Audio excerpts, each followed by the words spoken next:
Alright, we're now currently at Kaka Coffee.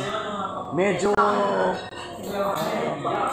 late sila kumagbukas sa mga 3 p.m. So up to midnight.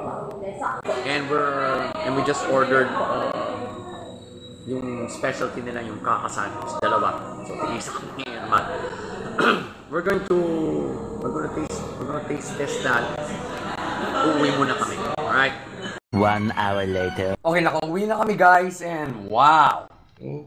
So, binuklat ko na. Ayan, so kung na pinagalingan yan. This is their Kaka sandwich. Okay. Neatly packaged.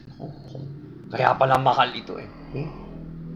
Very unique yung packaging yan. Very clean. So, tikman na natin.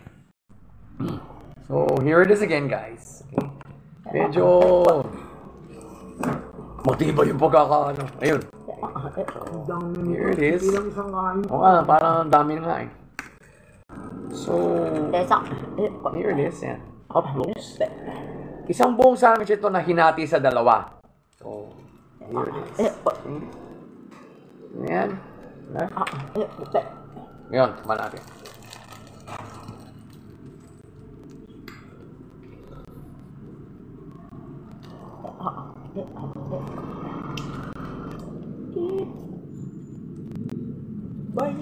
Ikaw wag na sasama. Wala nga naman kailangan.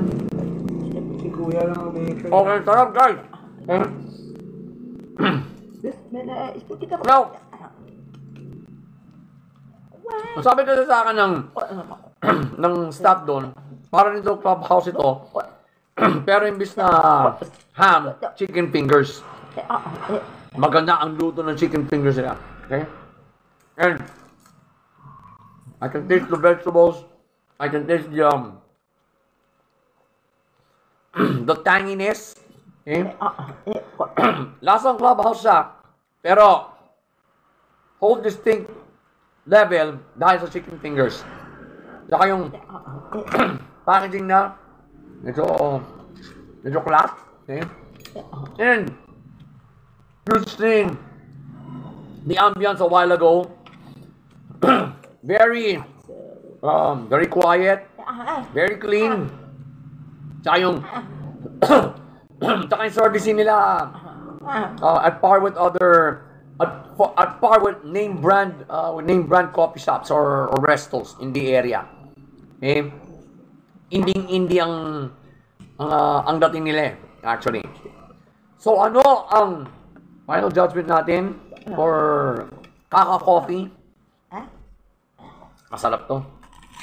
Kaya sa coffee. 2,000!